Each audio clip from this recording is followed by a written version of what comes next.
Hey, how you doing? David Taub here. Hope all is going well, and I hope your guitar and musical journeys are going famously. And today I thought we'd take a little break from the guitar learning, from all the hard work we've been doing, and focus maybe on a little inspiration. I find movies can be really inspirational and truly uplifting and empowering. And I thought I'd share with you today my top 10 movies about music or about musicians, or they might just be movies with great soundtracks in them. And they're in no particular order. And I'd like to hear some of your favorite movies on music or about musicians. So certainly leave a comment below. And also while you're at it, please subscribe to the channel. Subscribing to the channel, that really helps us to keep bringing the content, as well as then you'll be notified when we have new lessons up. If you like the video, please click the like button. Give it a thumbs up, share it, and thank you so much for your support. So the first movie up is Hedwig and the Angry Inch. It's from 2001, and it's about a German singer who goes through a botched gender reassignment surgery. And the movie follows her around on tour, tells her story as she's playing shows to empty houses, empty seafood restaurants, where she's playing to a few seniors at the salad bar, while she's following her former boyfriend who stole all of her songs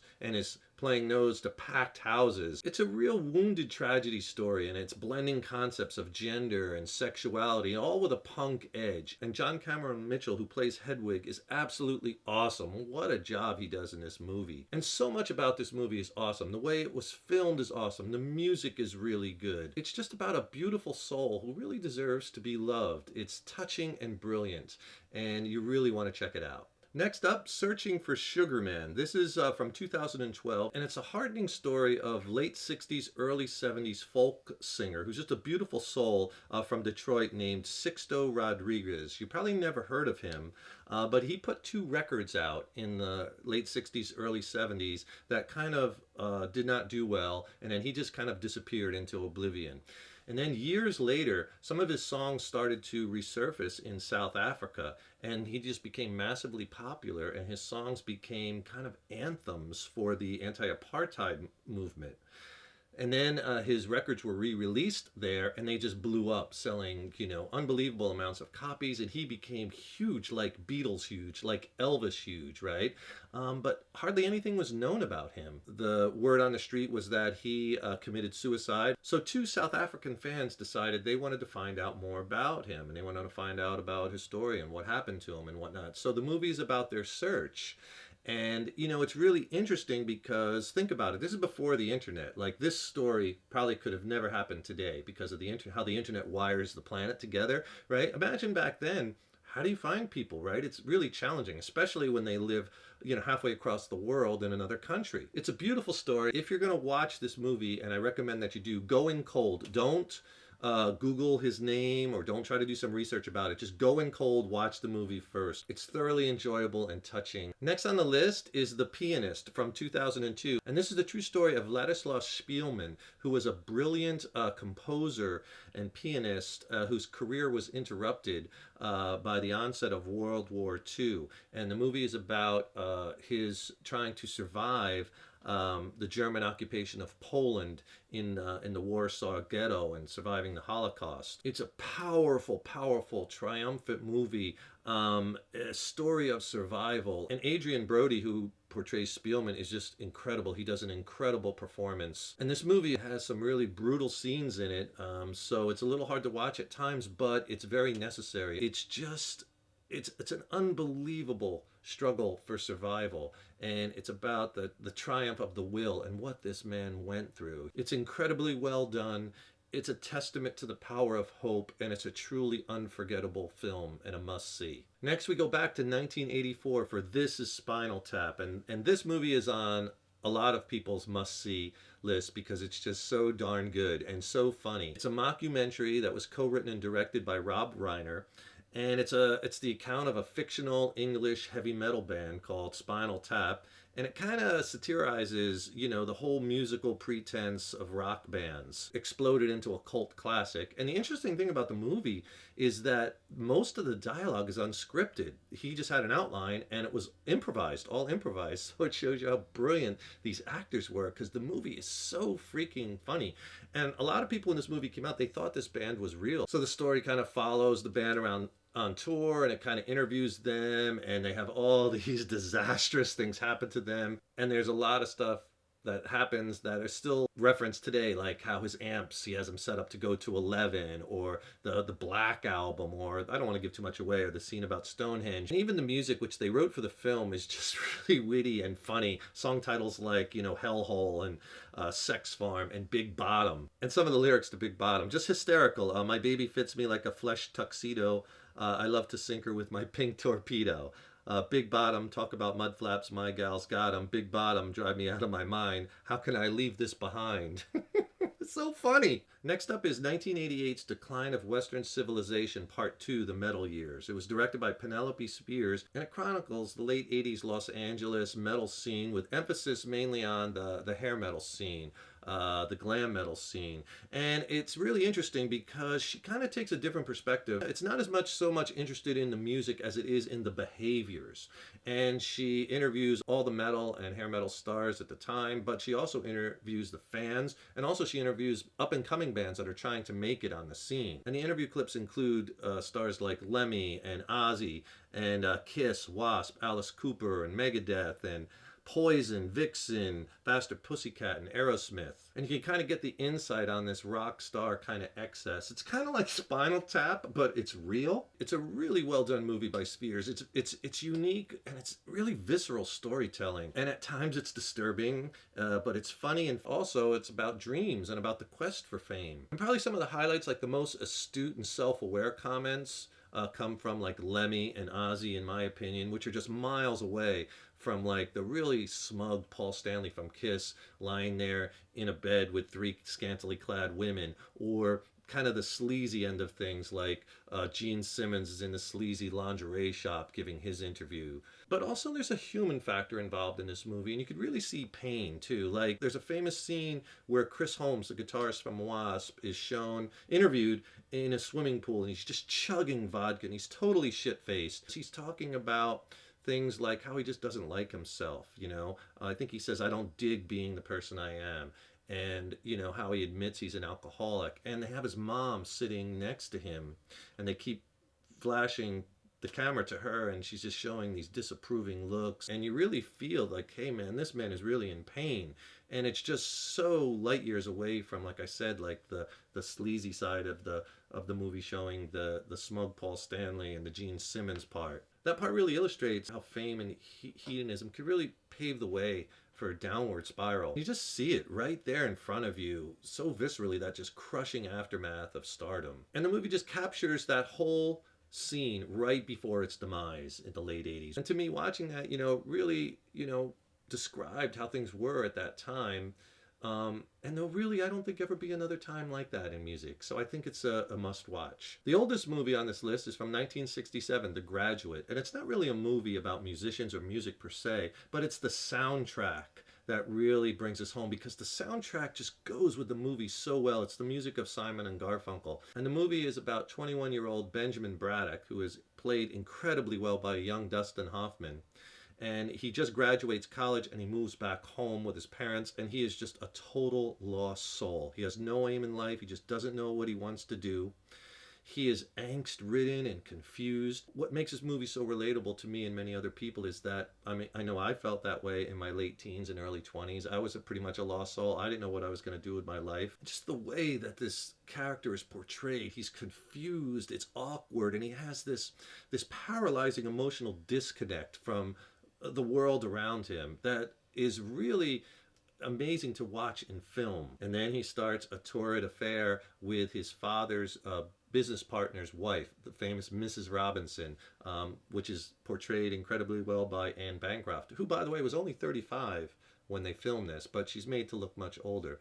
And he has this affair with her, but then he falls in love with Mrs. Robinson's daughter, Elaine, who is brilliantly portrayed by Catherine Ross. And Catherine Ross in this movie is just so young and innocent, and she's beautiful. And the movie is just awesome. It's clever, it's absorbing, it's quotable, it's relatable. It's just a classic icon movie. And in this movie, you see both generations, both ends of the spectrum, as far as the unhappiness and the pain that they're in, and the human condition. You have the confused, lost soul 21-year-old Ben. But then you have the married Mrs. Robinson, but she's just as unhappy. She's in a loveless marriage. She's angry. She hates life, and she's turned to alcohol, has become a bit of an alcoholic. And you have the interactions between the two is just brilliant. Brings us to 2010 and a documentary about the band Rush called Beyond the Lighted Stage. It hits a special note for me because Rush was my favorite band growing up. I was just a huge fan.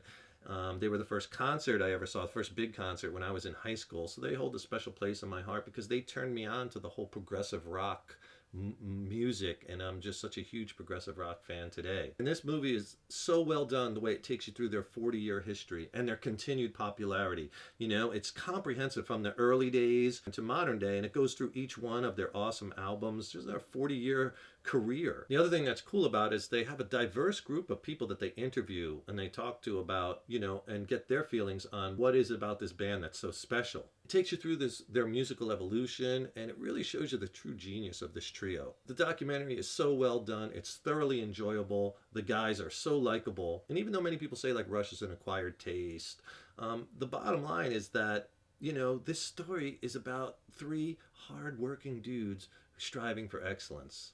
You know, what could be wrong with that? Next up is from 1992 Singles, directed by Cameron Crowe, and I think this is the definitive grunge movie. It's the perfect time capsule movie that captures the grunge scene in the early 90s, and the music is incredible. So the stories are not true, but the music is real. And you have a great cast of actors, Bridget Fonda, Matt Dillon, Kira Sedgwick, and then you have cameos by Chris Cornell, the guys in Pearl Jam, and the soundtrack is awesome. It's Alice in Chains and Soundgarden and Mudhoney and Pearl Jam. And there's live footage in the movie of Alice in Chains playing shows early in her career and Soundgarden. It's just awesome. And the movie centers around a group of 20-somethings that all live in this apartment complex in Seattle. And the movie's about love and music and their work lives and how they're traversing through life, all with the backdrop of this incredible music. I'm a huge fan of grunge music, and Alice in Chains and Soundgarden are two of my favorite bands, but I love the whole grunge scene. It's a funny and charming slice-of-life movie filmed during an amazing musical time and setting that changed the rules on what popular culture could be. The sleeper movie on this list is Shine from 1996. A lot of people I don't think have seen this movie or heard of it, but it is really an emotional and gripping, intense movie. It's a super powerful mental illness music drama that's truly inspiring and overcoming the odds type movie. It's a compelling and inspirational true story of an Australian classical pianist named David Helfgott. And the movie takes you through various stages of David's life. They show him as a boy, and they show him as like an adolescent, into a young adult, and then as an adult. And the adult is masterfully portrayed by Jeffrey Rush. Just a tour de force performance. He is so good in this movie. The actor that played him as an adolescent is really good too. It's all about this brilliant young pianist who's just driven to the edge of madness. This child prodigy who clashes with his just overbearing, tyrannical, just smothering father. And how this guy has to, you know, deal with the pressures of newfound fame and added to his tumultuous childhood. It just caused him years and years being in and out of mental institutions. And it viscerally shows the pain of this destructive love between father and son. It's shocking. Some of it is hard to watch, but that lends into this such a powerful movie. It's just such a captivating account of an incredibly complex life. Check it out. I know I included a bunch of heavy movies on this list, right? Like The Pianist and Shine. So I thought I would throw in just a really lighthearted and fun movie. And that movie would be 1996's That Thing You Do. Tom Hanks starred, wrote, and directed this one. And the movie's about the rise of a pop band from Pennsylvania in 1964. The band is managed by Hanks, and the acting is really good. It's very light and funny, and it's an interesting look at the way things could have been done as far as the music scene and concerts and fairs in that early 60s time frame. And the guitar player in the band, this guy's name is Lenny. He has the best lines as far as funny. He is really funny, and there's some classic lines in this one. It's well produced, good acting. It's all about that fleeting nature of fame, and it takes the band through a big span that happens to them very quickly, from first forming to playing, pizza parlors and early crappy gigs to playing rock and roll shows, getting their song on the radio, and then, watching their song move up the charts and going on tours of the state fair, and eventually, highlighting being on national television. And there's some real pearls of wisdom as far as bands. There's a cool scene in a bar where they'll have, some of the old jazz players, and they're talking to the young guys, and the old guys will put some knowledge in their heads like, keep playing, doesn't matter with who, bands come and go, which is so true. Bands breakup is inevitable, right? But the trick is you have to keep playing, doesn't matter with who. It's just really fun. And like I said earlier, it was really hard to whittle this list just down to 10, but some honorable mentions, some other movies you might want to check out, really good ones: Green Book, Amy, the Amy Winehouse story, Hired Gun, Ray, the Ray Charles story, Straight Outta Compton was really good, and I Am Trying to Break Your Heart, that was the film about Wilco. So be sure and check some of those out too. Thanks so much for checking out this video, and be sure and leave your comments below. Let me know what you think. Don't forget, subscribe to the channel. That really helps us to keep bringing the content, as well as then you'll be notified when I have new videos posted. And also click on, I'll put some links below in the YouTube description box, how you can get some free video lessons and ebooks of mine. I'll also put some links about my new record I just came out with recently with my original band Mind Cell. I'll put some links so you could check that out too. And I want to thank you so much for your support and for checking out my videos over the years and years. So appreciated. And remember, your guitar playing is an evolution. So enjoy the journey and have fun with it. Take care, rock on, and I will see you in the next lesson.